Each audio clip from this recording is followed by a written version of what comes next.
Hi friends, welcome to Mani food court Tamil.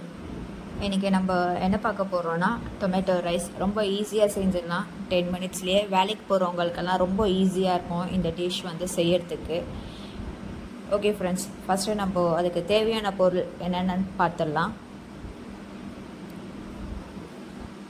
வெங்காயம், தக்காளி, இஞ்சி பூண்டு பேஸ்ட், வாசனைக்காக பச்சை மிளகாய், பட்டை, லவங்கம், பிரிஞ்சி இலை, கிராம்பு தாளிக்கிறதுக்கு எடுத்து வச்சுக்கோங்க.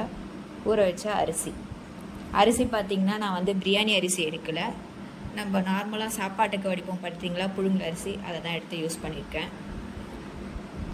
குக்கர் நல்லா காஞ்சதும் எடுத்து வச்ச பட்டை, லவங்கு, கிராம்பம் எல்லாம் ஆட் பண்ணிக்கோங்க.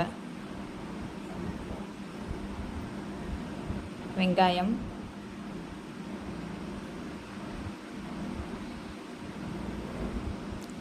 உப்பு,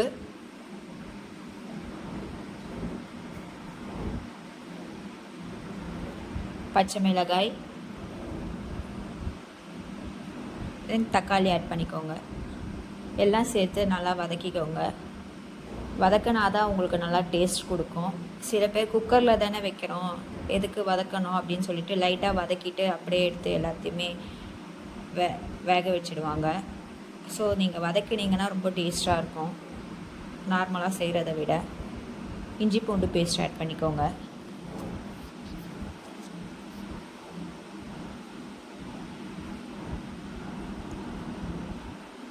மிளகாய்த்தூள், கரம் மசாலா. நான் இதுக்கு வெறும் சில்லி பவுட்ரு தான் ஆட் பண்ணியிருக்கேன். ஏன்னா கலருக்காக வெறும் சில்லி பவுட்ரு ஆட் பண்ணியிருக்கேன். தண்ணி ஆட் பண்ணிக்கோங்க.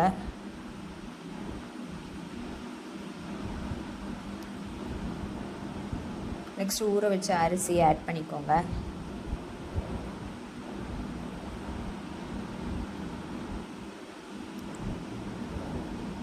கொதித்ததும் மூடி போட்டு 3 விசில் வர வரைக்கும் வச்சு குக்கரை இறக்கிடுங்க. இப்போ பார்த்தீங்கன்னா தெரியும், அரிசி உங்களுக்கு நல்லா வெந்துட்டுருக்கும். ஃபைனலாக நெய் கொஞ்சம் ஆட் பண்ணிக்கோங்க.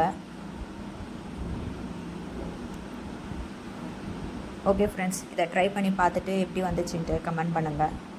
வீடியோ பிடிச்சிருந்ததுன்னா லைக் பண்ணுங்கள், ஷேர் பண்ணுங்கள், மறக்காமல் சப்ஸ்கிரைப் பண்ணிவிடுங்க.